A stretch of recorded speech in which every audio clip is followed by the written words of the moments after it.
thank Allah for this favor, praying that Allah subhanahu wa ta'ala continue to sustain us on this blessing, and may He let us continue to remain as Muslims and die as Muslims, and may Allah resurrect us among the Muslims.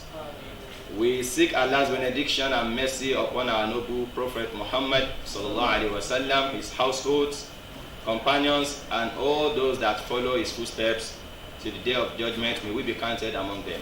Amen. We also thank Allah for this opportunity given to us to be here discussing Islam to the whole humanity.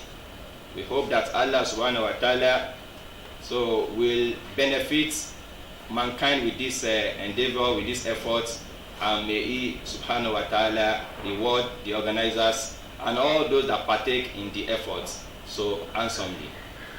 As said by the anchor, the topic of discourse, the area we are going is fiqh, and we are going to look into fiqh al-mal fi Islam wa ma hiya al-amwal al-muharrama, prohibited earnings in Islam.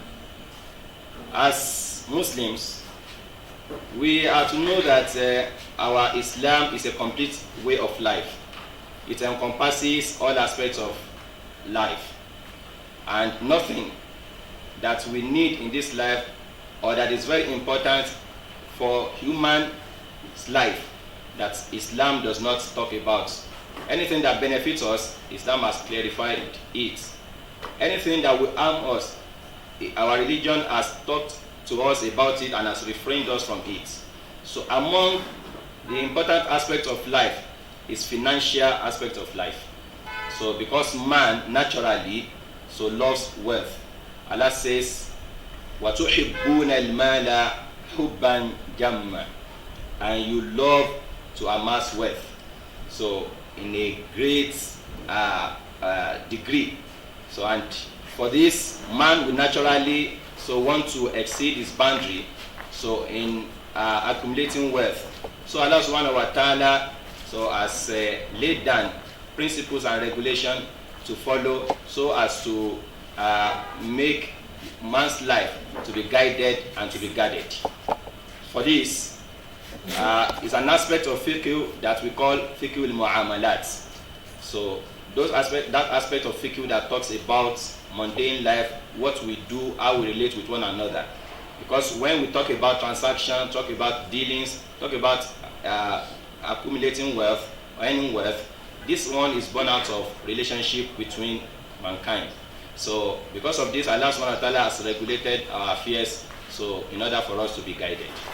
So we look at this fiqh to live according to the dictates of our religion and to become a real and complete Muslims. As Allah subhanahu wa ta'ala says in Quran chapter 2 verse 208, يا أيها الذين آمنوا ادخلوا في السلم كافة ولا تتبعوا خطوات الشيطان إنه لكم عدو مبين.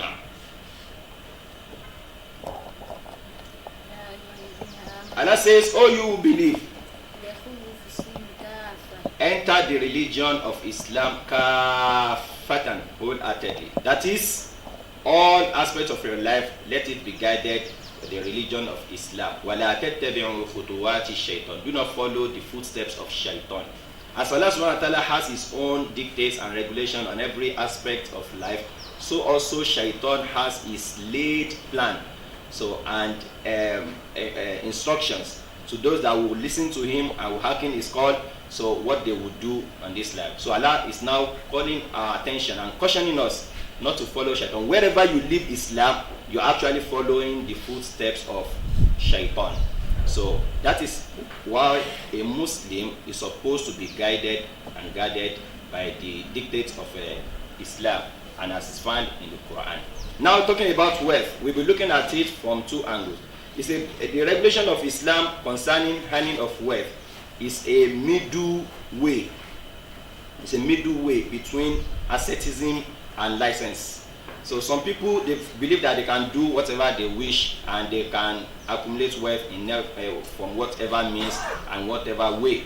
And some people regard earning wealth or looking for wealth as being something that is very bad, and doing it will mean that they have actually left or forsaken what Allah subhanahu wa ta'ala has created them for. So they want to abstain from this a very important aspect of life. So in the thinking that this one is against spiritualism, then Allah says in Al-Quran, Surah Al-Mu'minun, Quran chapter 23, verse 51, Ya ayyuhar rusulu kulu min at-tayyibati wa'amalu salihan.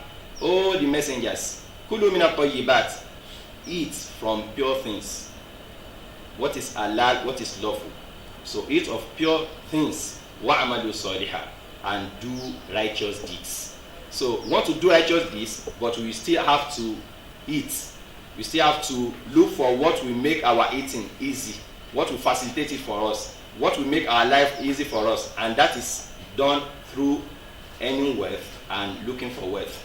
So Allah here is talking about two things, part of life and that aspect of spirituality, religiosity, which is wa'amalu salihan.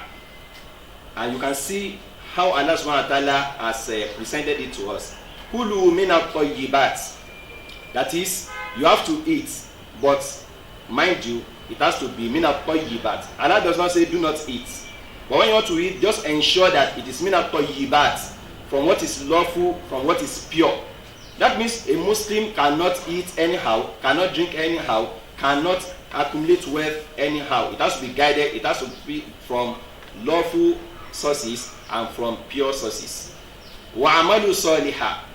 And don't let your looking for wealth or eating prevent you, dissuade you from doing what Allah subhanahu wa ta'ala has created you for. That is doing righteousness and moving closer to Almighty Allah. Now the instruction that says eat of pure things precedes righteous deeds. Meaning that if you do righteous deeds, you pray, you fast, you go to Mecca, so and you read Quran, you memorize Quran, you do whatever that is considered as good things, and people think of you as somebody that is very spiritual and very ascetic. But your means of sustenance is gotten from an unlawful source. So you are not a Muslim, you are not a real Muslim, you are having problem with Allah. Because Allah says, Kulu min at-tayyibat. I say that one first. Ensure that where you are earning your wealth is from pure source. Wa'amalu salihan. Then do righteous deeds. Means to impress us that righteous deeds are meaningless without eating lawful provision. So that has to be gotten clearly. So that is how Islam has packaged it for us.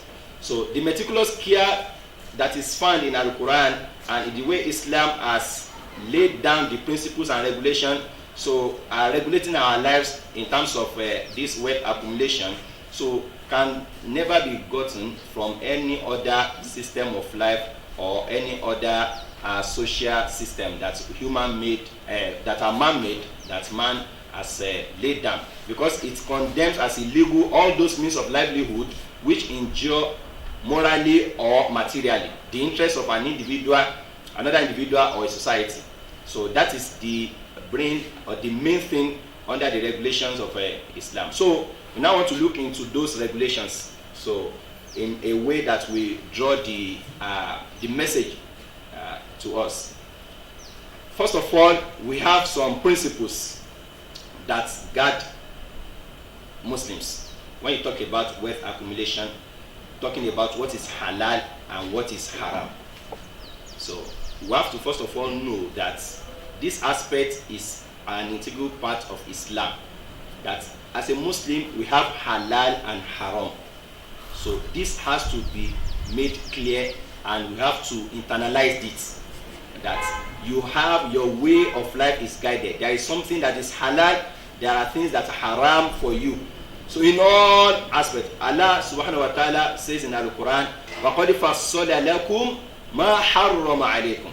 And Allah has explained clearly to you what He has made unlawful for you.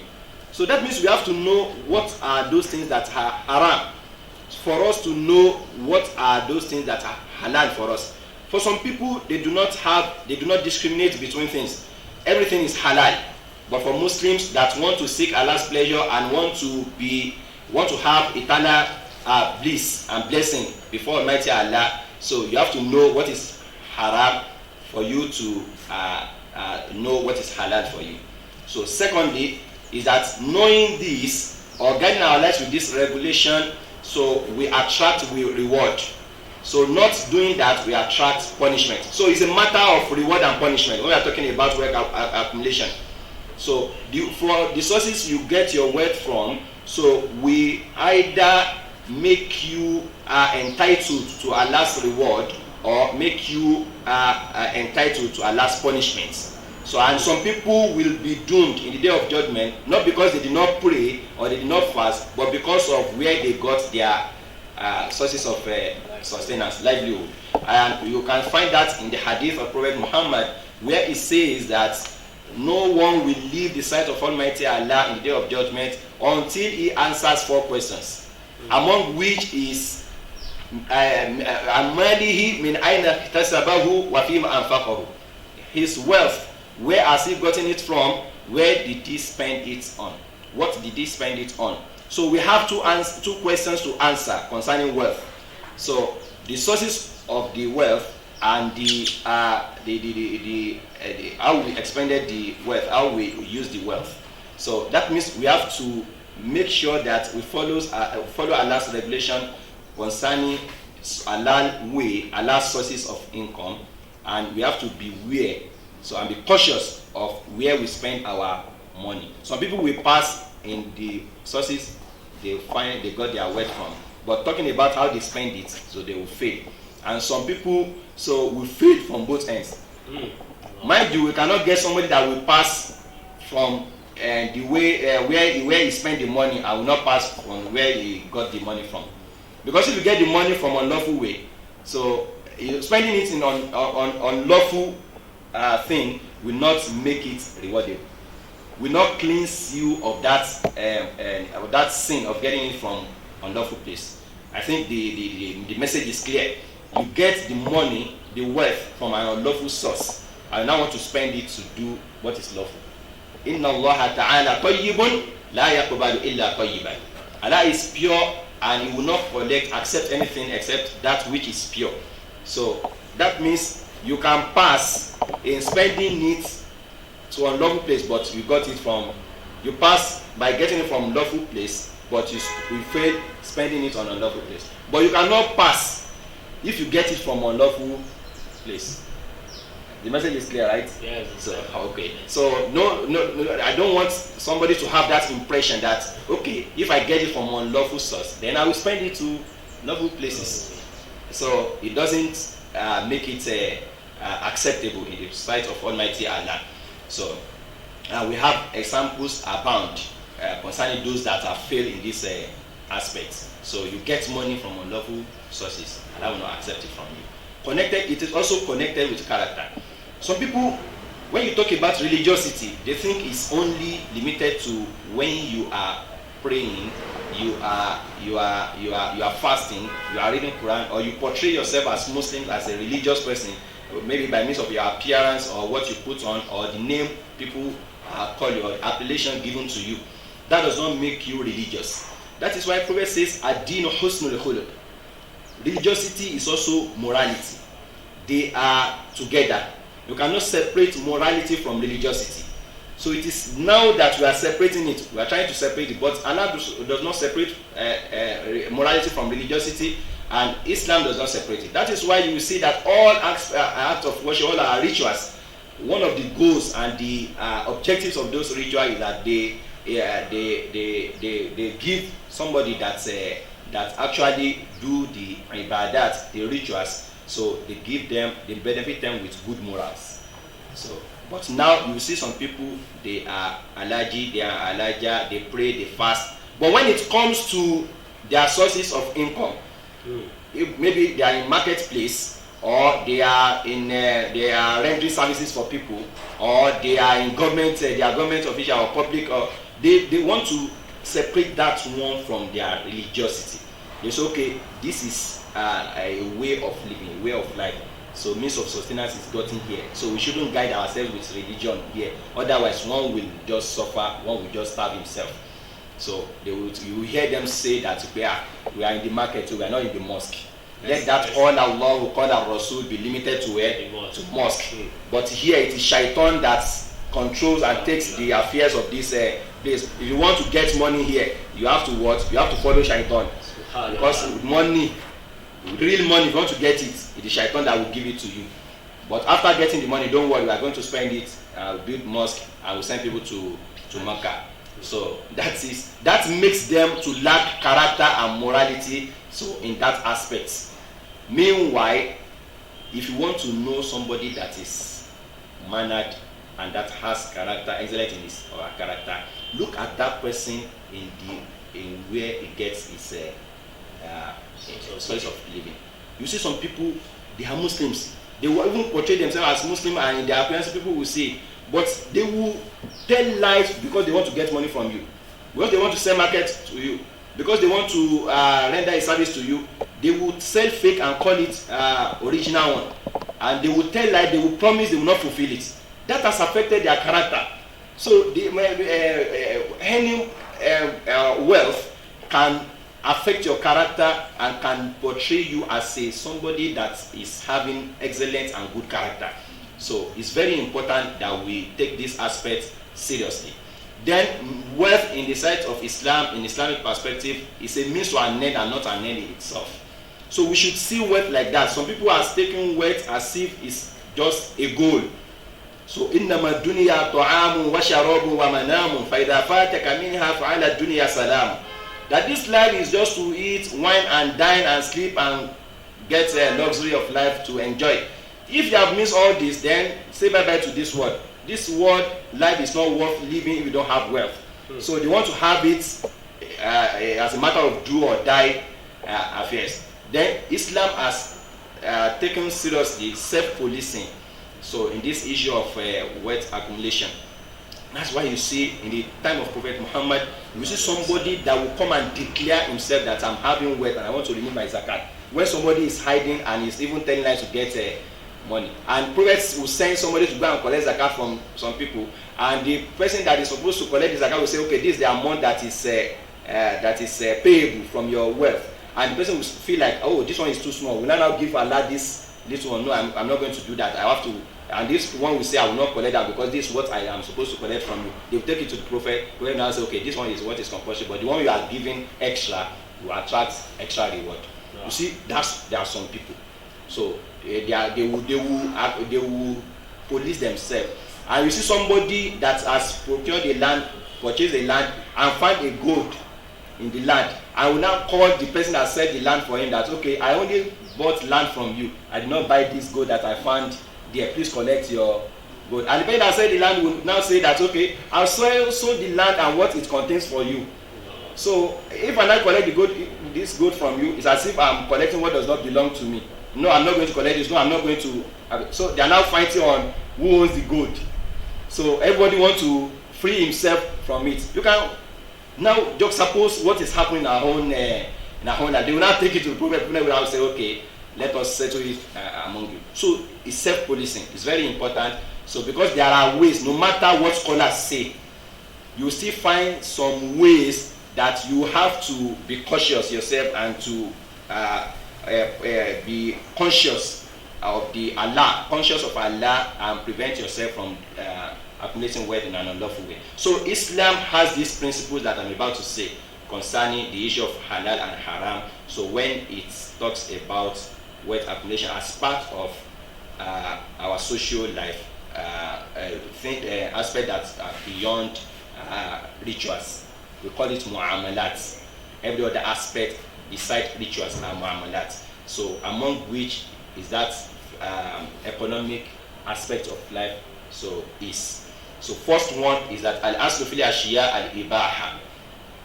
So the basis of our judgments on everything that is considered to be mundane, so that is not a ritual, is al-ibaha, permissibility.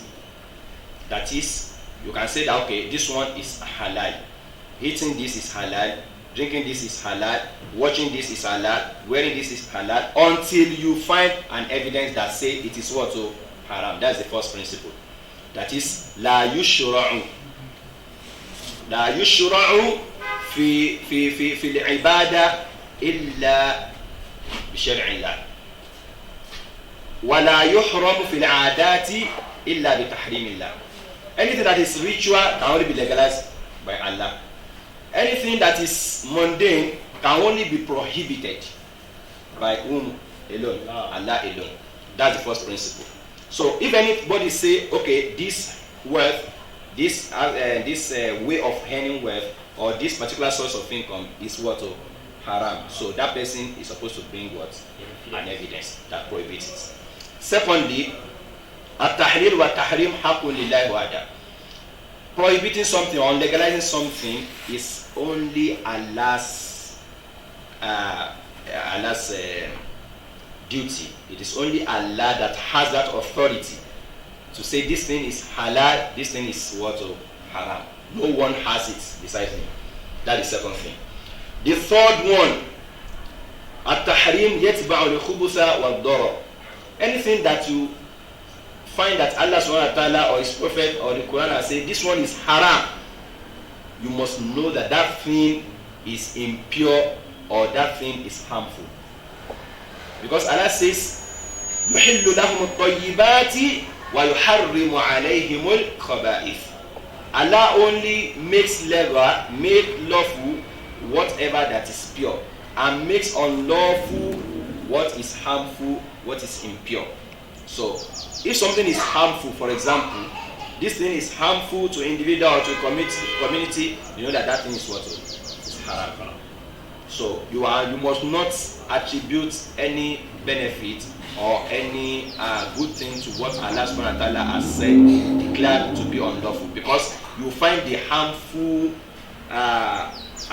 things there much more than the beneficial thing there. That is why before Allah subhanahu wa ta'ala will prohibit forever and completely consumption of alcohol, he first of all say that fihi ithmun kabirun wa manafi'u linnas.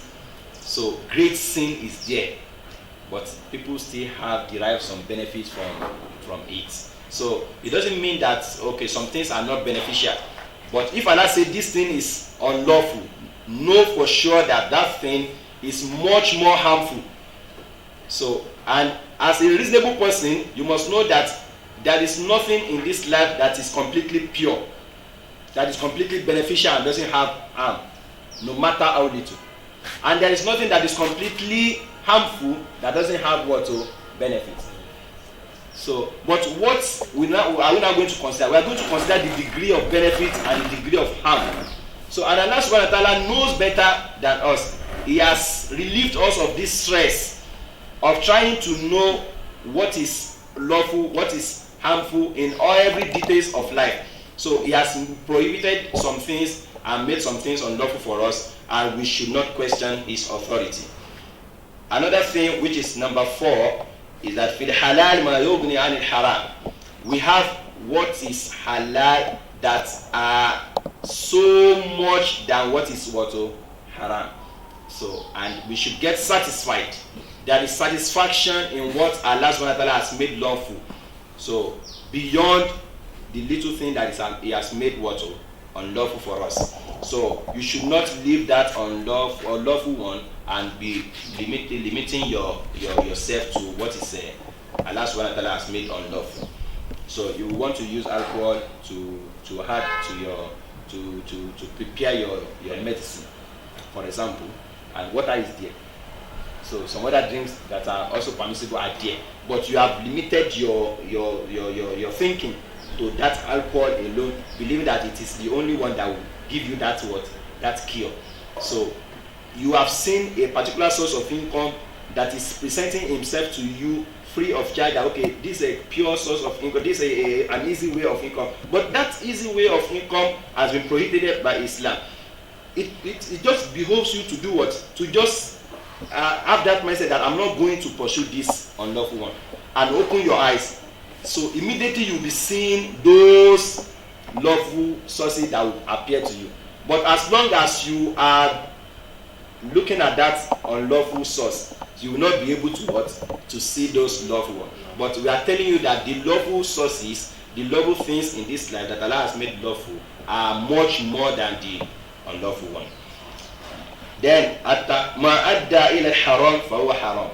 Anything that leads to haram is also what? Haram. So you may not find, as part of fiqh, a direct instruction from the Quran or Hadith that says, okay, this particular thing is what? Is haram. But if it is known and it is beyond any reasonable doubt that this particular thing leads to what? Haram. So as part of Saddul Dhariya, closing the door of haram, so it is also haram automatically. Anything that leads to haram is what? Haram. Yatahayyul ala al-haram haram. So deceiving or making some step to deceive Allah on what he has made unlawful. You now want to make it by way of by cunning way. So you want to make it lawful for yourself, like the people, the Jew, like they did the other time. That Allah mentioned them in Surah Al-Araf, verse 163. Allah said, "Do not what? Do not fish on Saturday. Do not catch your fish on Saturday." But it was only Saturday that all those fish will come and will present themselves plenty. So coming to the shore of the sea to present themselves to the people as a test from Allah. But what did they do? They said, okay, we were not going to fish on that Saturday. But the fish that will come on Saturday, we will lay the nets on Friday and go and catch them on Sunday. Allah. So, but the question is that which fish did they catch? Was it the fish of Friday or the fish of Sunday? It was the fish that came on what? On Saturday. That's why you find some people, they will name what is haram, they will be giving it another name. And this now is not alcohol, it's a wine. it's wine. So what are you looking at in it? Is it intoxicating? Give it whatever name. Al-ibratu yani bil ma'ani la bil madani. So the content is what is given consideration, not the name you name it. So it's a way of deceit to give good name to bad thing. Like some people will do, they will say, okay, they want to present something that is very, very bad and is against our religion. They will now coin it. Okay, this one is, they will give it beautiful name so as to make it appealing to people. So that is not allowed in Islam. So that is why we don't look at the name of things sometimes, we look at the contents. So what are you really doing? An-niyyatul hasana la tubarrir al-haram. Good intention does not make what is unlawful lawful. I have good intention. Though I stole this work clock, I'm the one that stole it. But my intention, and Allah knows it, is that I want to invest the money gotten from it, and I want to make sure that I buy land. I will invest it. I will buy land and build mosque. As good as that intention, it does not make what is unlawful lawful. So we want to look at your intention, and we want to look at your action too. Allah wants to look at your heart, the intention you have, and your action. What are you doing? So al-ghayatu la tubarriru al-wasila. In Islamic jurisprudence, the goal does not justify the means. So because you have a good goal, so it does not make as good as the goal, the means to it must also be what? The good. Al-haram haram ala al-jami'. Anything that is unlawful is unlawful for everybody. That's another principle. In our own religion, there is nothing that is unlawful for non-Arab but lawful for Arab. So that's how you see some people now. They will be saying that, okay, what they do elsewhere is good, but don't do it in this place. Some people protested and toppled the government. So and you justified it, and you said they should not protest elsewhere. No, it's lawful there, it's not lawful here. This thing is allowed there, but it's not allowed here. In Islam, anything that is unlawful is what? It's unlawful for everybody. That's why Prophet said, "La Fatima binta Muhammad saraqat la qata'tu yadaha." Had it been Fatima that stole what that woman stole, I would have ordered that her hand should be what? Should be cut off. So because it is in Islam that you find the true reality of the picture that they put in before the every court of every law court room house. They will say, okay, there will be a woman there. I will close her eyes. That's okay. The law does not know anybody. So that's in Islam that you find it. Another one, second to the last, it's called shubuhat. We should be wary of things that are confusing. أن الحلال بين وإن الحرام بين وبينهما أمور مشتبهات. There are halal that are clear cuts, that Allah subhanahu wa ta'ala has explained clearly, that no one disagrees on it. People do not disagree on it. Everybody know that, okay, this one is what? It's halal. And there are also al-haram al-bayyin, unlawful things that are very clear. People know, okay, this is haram. But Prophet says, وَبَيْنَهُمَا أُمُورٌ مُشْتَبِهَاتٌ, and we have in between them certain affairs that are what? That are very confusing, that are ambiguous. So it is difficult to say it is halal, as it's difficult to say it is what? It is haram. We say, لَا يَعْلَمُهُنَّ كَثِيرٌ مِنَ النَّاسِ. Most people do not know. The experts may know. The grounded one in religion, we know, after having processed it and looked into it deeply, so, and from their reasoning and based on their knowledge of the Sharia, they'll be able to say, okay, this is halal. But we may not find them when we need to know, is it halal or is it what? Is it haram? They might not have finished the research on it to be able to say, okay, this is haram, this is what? This is halal. So Prophet now tells us, what are we going to do? Say, if it's like that, then what you have to do is to be cautious. So, doing it, is it halal? Is it haram? Don't let me do it. I shall know that I did not do it. So I did not fall into what? Into haram. So that is how we're policing, self-policing. So that's one of the manifestations. Okay. Nobody will say it is haram now, because it has not been declared what? Haram. But I'm not so clear about it. Then caution yourself. Whoever is wary of the ambiguous things and is careful and cautious, that person has protected his religiosity and his integrity. Religiosity by way of freeing yourself from sin. Because any sin that we commit has affected our religiosity before Allah, has affected our spirituality before Allah. Then your integrity, how people will portray you, people that think that it is haram, how they will portray you, the way they will see you, they will see, and this one is claiming that it's religious. So that means in Islam, talking about this aspect, so we still need to be careful about our Lord and about opinion of people as well. Because opinion of people may not be correct. But here, Prophet is telling us, وَعِرْضِهِ, and his integrity and his dignity. And dignity is, it talks about how people perceive us, opinion of people about us. Lidini, he talks about opinion of Allah about us. So all those things have to be taken into consideration. And the last one about this principle is ad-daruratu tubihul mahdhurat.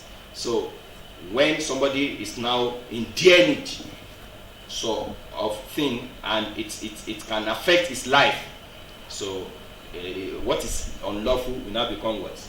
Lawful. So things that are lawful can be made lawful, so temporarily, for somebody that is in dear need of it and doesn't have alternative.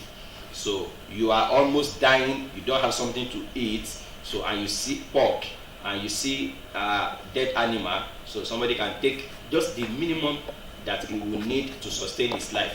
So these are some of the principles. Now we now move to wealth acquisition. So Islamic point of view, it's essential because we need it in life.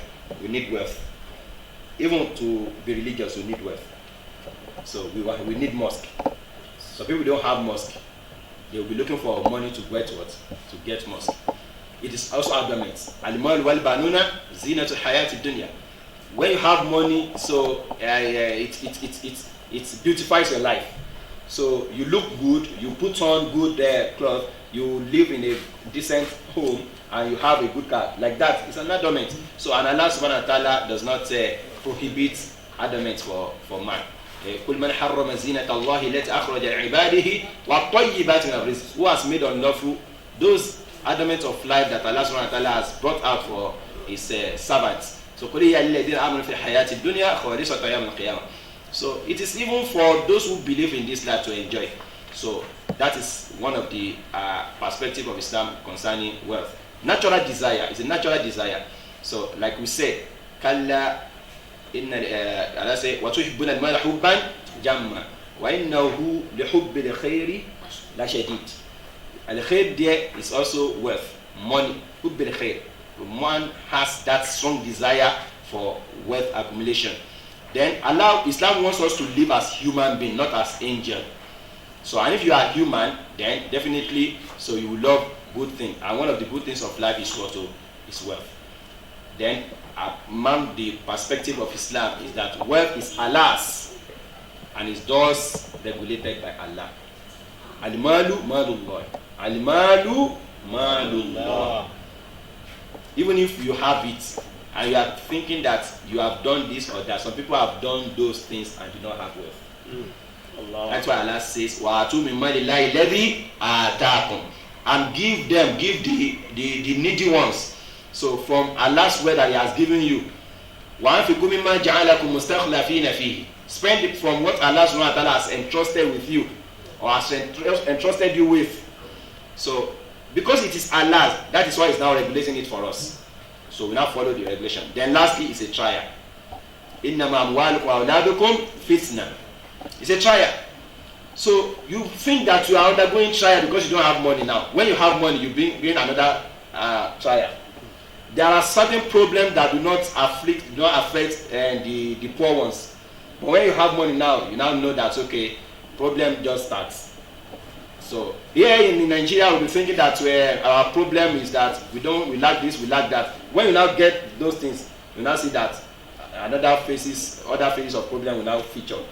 So what made those people that are living in America, in what is it called, UK, in this country that almost pays for everything that the citizens. So all those people, and we still see that their cases of suicide are very plenty there. What is causing their depression? They have money, they have what we claim that is causing our own depression. Your own source of depression is that you don't have money to eat, you want to build house, you don't have this, you don't have that. Everything is, you are just tired of everything, you want to kill yourself. But people are tired of what you say that you are looking for, that is making you depressed. Allah. So because they are tired of it, that's why they are depressed. So what I'm trying to say there is that it's a trial and problem of life, and trial before Allah, because there are certain things, obligations and responsibilities that will now be requested and demanded from you. It is somebody that has money that will pay zakah. It is somebody that has money that will account for that money before Allah. Yes. So all these are also trial that you should look at when you are talking about money. Ways of acquiring wealth are three. Fadlun adlun batilun. Fadlun adlun batilun. Fadlun is a favor. Money that you got as a favor from somebody. Somebody give you a gift. So you receive zakah. You do not do anything for that person. You are not entitled to it as a way of maybe you render a service or you sell something for him.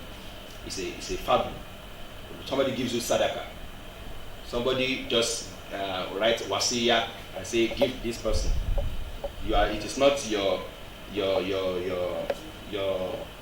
do not deserve it. It is not your property. The person just favor you with it. So that is an aspect. So and it is halal. So the moderator can decide now that the money that is in his pocket, he wants to give me everything. Wow. So nice. And I will collect it. So I have not rendered any service to you. I have not done anything. So I have not sold anything for you. That is fadlun. So I hope that you will do that. So that is fadlun. Fadlun. Another way of getting wealth is adlun. That is justice. That is something is paid in return. Transaction, services, buying and selling. I sell for you, you buy from me. I give you something, you give me money in what? In return. That is adl. Then the last one is batilun. What is it called? Batilun. That is injustice, unjust way, unlawful dealing. That's what Allah says in Quran chapter 4 verse 29. Ya ayyuhalladhina amanu la ta'kulu amwalakum bainakum bil batil illa an takuna tijaratan an taradin minkum. Allah says, so you believe, la ta'kulu amwalakum bainakum bil batil. Do not eat your wealth in an unlawful way, unjustly. Bil batil, unlawfully, unjustly. So those unjust things is what Allah subhanahu wa ta'ala has prohibited for us. When you say prohibited earnings in Islam, they are considered as batil. So, and batil can mean you have offended Allah subhanahu wa ta'ala by the way you got the money. You have offended your fellow human beings. So from the way you get your money, you have suffered somebody, perhaps financially or morally. You have suffered the person. You did not even, somebody is not even complaining. The person you have gotten the money from, so in a way that Allah subhanahu wa ta'ala considered as batil, unjust, the person is not even complaining. The person is even pleased. But Allah subhanahu wa ta'ala says it is bil batil. I will give you an example. So somebody needs money dearly needs money, and is pleased to get a loan with interest. In fact, he will even say thank you for giving me that loan. So I will not even consider it as you will not even suffer any harm from it. Just give me this loan. It's even the one that is dictating the interest, amount of interest that he wants to add. So somebody I want to give the loan will be like, I'm not the one that say you should bring me something. He's the one that say will give me this if I borrow him that. So that is where anti-rodding does not feature. There are unlawful means of wealth accumulation that it is born out of mutual pleasure, mutual agreement, despite it is unlawful, because it is Allah subhanahu wa ta'ala that made it what? Unlawful, not that person. Perhaps that person does not suffer, but the society is going to suffer. The community is going to suffer. As long as some people are there, their money is increasing without working, without doing something that would develop this world, without investing the money in a way that will develop the world and will bring changes, positive changes to the society. So those people will be killing potentials, and they will be killing initiatives of people, and they will be dehumanizing some people as well. Rather than investing the money and let people do work, and the society, the community, the state will progress, and individuals will also progress. But this is somebody that is sitting and having money, but is ready to give people as loan, and will now amass interest out of it. So what the message there is that unlawful things may not affect somebody, and somebody that will be thinking that okay, perhaps it's because of him that Allah said this thing is unlawful, may even be saying that okay, he's enjoying it. That does not make it what?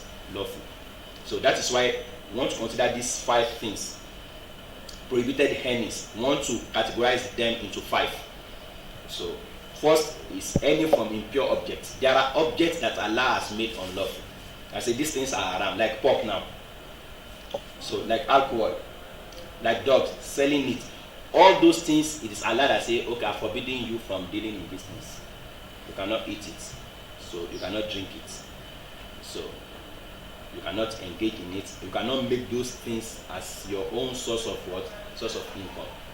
So why did Allah prohibit it? So he has the authority. He's the one that created you. is the one that created all those things, and he has tested you, tried you with it. Are you going to satisfy me or satisfy yourself? So this life is a trial. So then he knows some things that we don't know. Why he has prohibited some things that do not do it. So you just have to guard yourself with that dictate, with that instruction. Second, any from dealing in unlawful tools. There are tools that their usage is to serve what is haram, like musical instruments now. So let's say, okay, I'm not singing, I'm not drumming, but I'm selling the instrument for those that are what? That are using it. So dealing in such, or cross, that the one that you are making the cross, carving it, we are not cross believers, but you are selling it for them. So you are doing what is haram. Gambling tools, are the one that are selling it for them. So it's also an aspect. Third, any from something that facilitates haram. So somebody wants to rent a shop where you'll be selling alcohol. So you now sell for, you rent the shop, you rent your house for the person. So you are dealing in a haram. So that source of income is what? Because you have facilitated what is unlawful for somebody that wants to do unlawful. Any from dealings that are haram. Okay, there are dealings that are haram. Now, gambling itself, singing. So singing all these things that we see. Some people will say, which kind of sing? Okay, which kind of song or singing that you find in this society? Now we say, okay, this one is what is good. The way we want to look at it from the way they sing it, the content of their song, or the drum they drum on it, the dance they what. Singing is not even, they used to call it masmuat, what we hear. It is not even hearing now. So it is singing now, because we now see in singing that they will now bring out some things that will go alongside with the singing to make it acceptable to people. So they want to bring out some girls that will present themselves, so half nude or even incomplete nude. So and they will all this one will also appeal to some people that want to enjoy the song. So all those ones are examples of dealing in haram, demanding payment or fulfilling one's responsibilities. So you are a staff in a particular office, maybe government office or public office. So before treating a file, you demand for money. So, and you have been given reward for your services. You have been given salary. But before you will do some things, you will not be expecting money from those that you want to serve. So that one is also an aspect of prohibited earnings. So talk about riba, interest.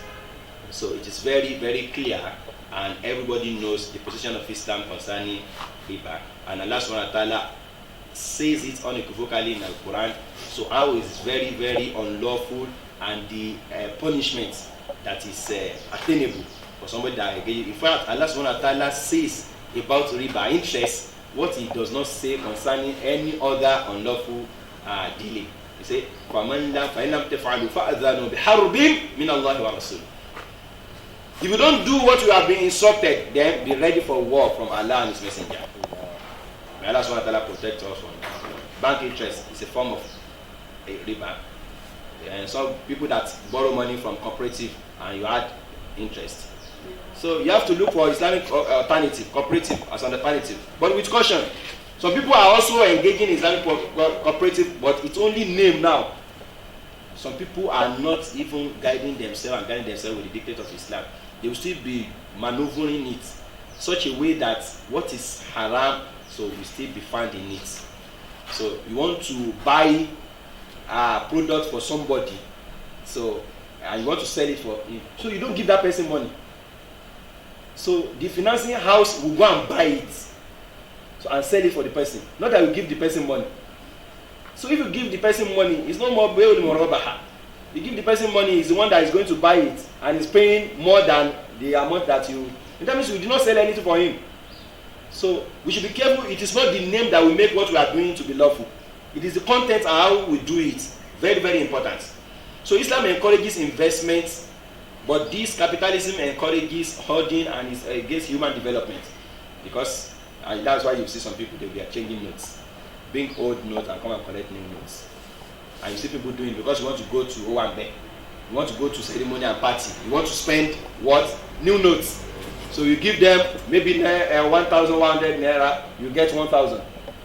So that is an outright unlawful dealing. So bribery is part of it, rishwa. So before you do what is lawful for somebody, before you give that person what is lawful to them, you collect money from them, is bribery. Or you want to give somebody that is not entitled to something that it does not deserve, not get money from that person, is unlawful. So that is why scholars have defined bribery as an amount which is offered to make an unlawful thing as lawful and a lawful thing as unlawful.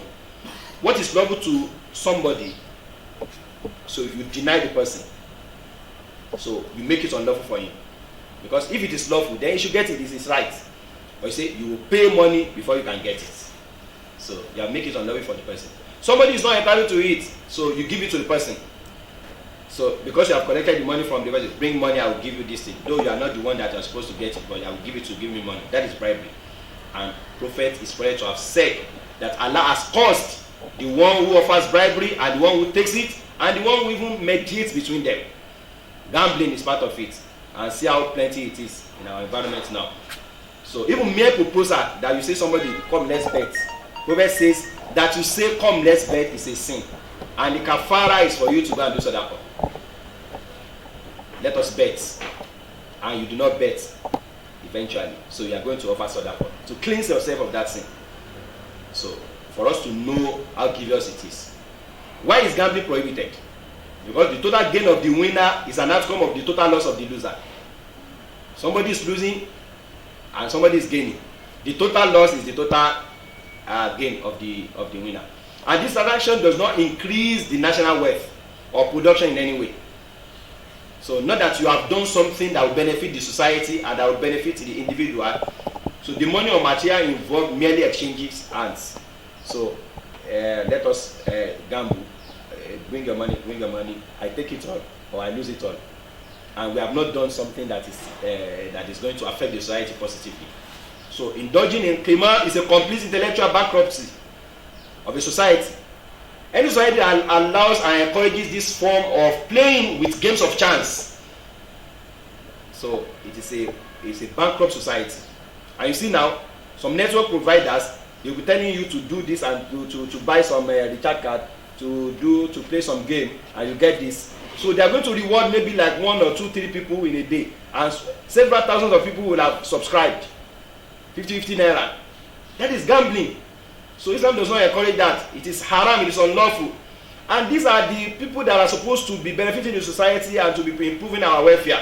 They are the ones that are now what? They are draining the impoverished ones in the society. And you see gambling online, you see several sports betting. So this is what people have indulged in, and they have found themselves in. Lottery is also a form of gambling. Insurance is part of it that we have to be very careful about, except where it is made compulsory.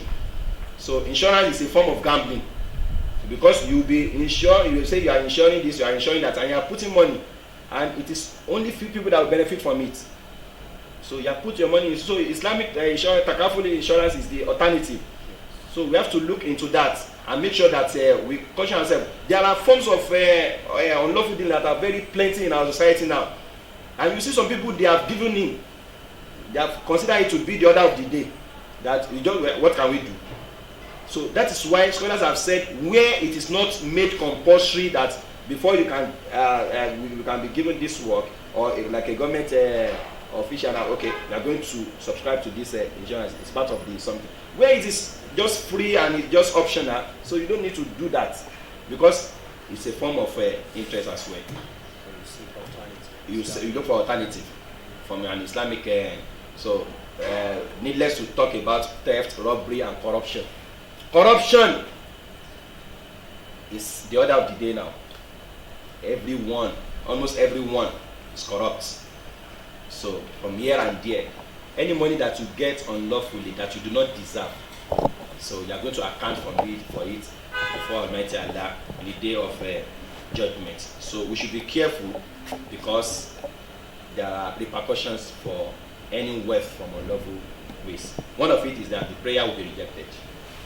ثم ذكر الرجل يطيل السفر أشعث أغبر يمد يديه إلى السماء يا ربي يا ربي ومطعمه حرام ومشربه حرام وملبسه حرام وغذي بالحرام فأنى يستجاب له. Prophet talks about a person that was on a journey, and he's been on the journey, and he has he has been exhausted in the journey. It is very conspicuous in his head and his clothes that this person has suffered on this journey. And this is one of the reasons for getting one's prayer accepted.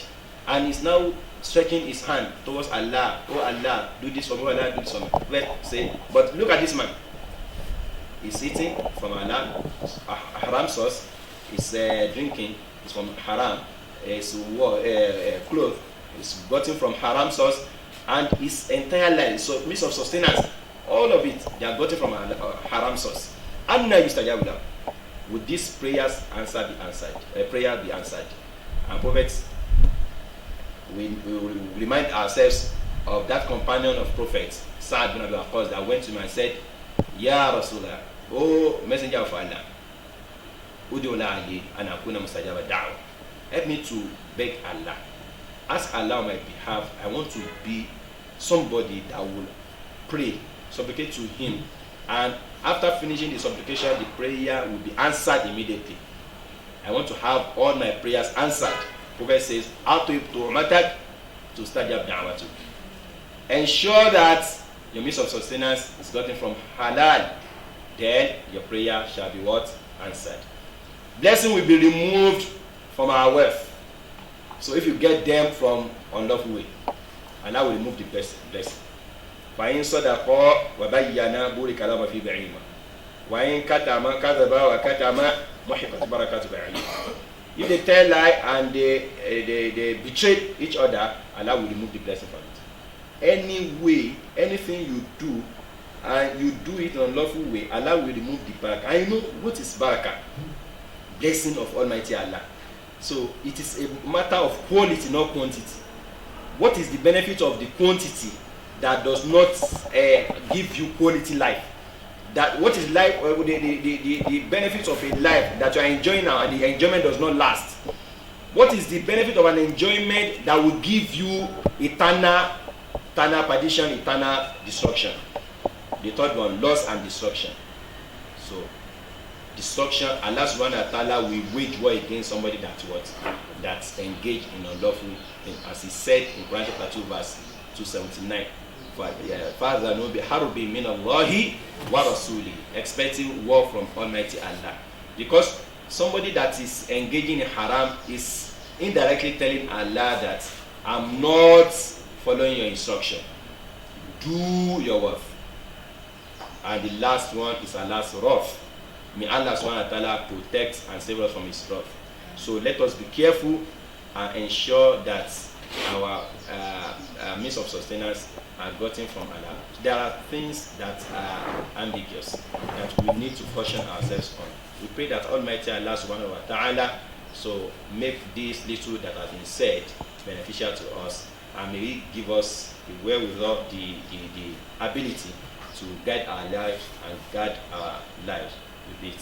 I will pray that Allah subhanahu wa ta'ala let our sources of income be from halal and protect us from the haram one. May He get us satisfied with halal against haram. Wassalamu alaikum wa rahmatullahi wa barakatuh. Wa alaikum salam wa rahmatullahi wa barakatuh. Alhamdulillah. Thank you very much, Sheikh. Jazakumullah khairan jazaa.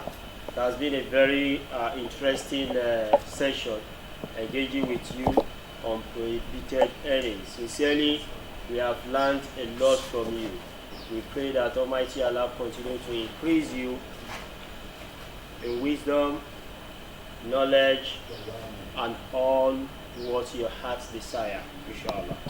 We have a number of questions, but we are equally constrained for the fact that Salatul Zuhr is far approaching. In fact, in some viewing centers, as posted on the platform, it is almost time for them to take a break and observe Salatul Zuhr. However it may be, we need to attend to one or two questions from the question sent by brother.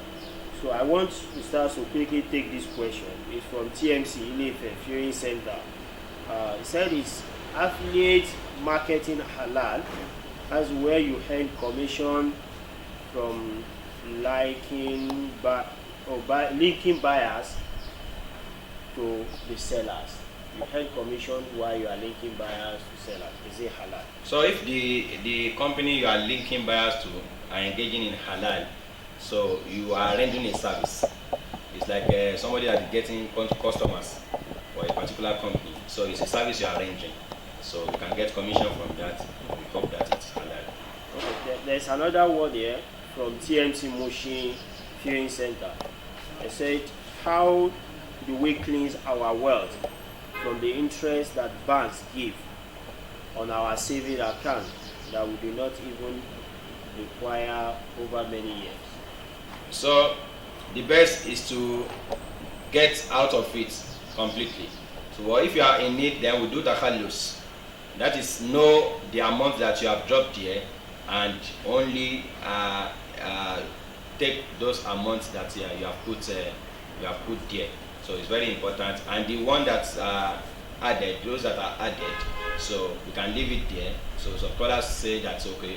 We can get it and use it to give it away as a form of charity, as a form of endowment, or charity that will not even be looking for reward from, because what our purpose, our goal is that we just want to rid our money from haram money, haram source. That's the purpose, and we are not the owner of the money, so we have endorsed the reward that is accruable for somebody that does sadaqah. Okay, on a final note, there's a question here also from TMC Akure South. It says, Salamu alaikum. Please, can we receive money from men like, I don't want to mention the names, but big politicians in the countries, that it is assumed that maybe one is not sure of the source of their funds. So now asking, can we receive money from them? Such money will it be treated as halal? Yeah, it can be treated as halal because as a politician they get halal money from the government as well. So, and some of them also cheat.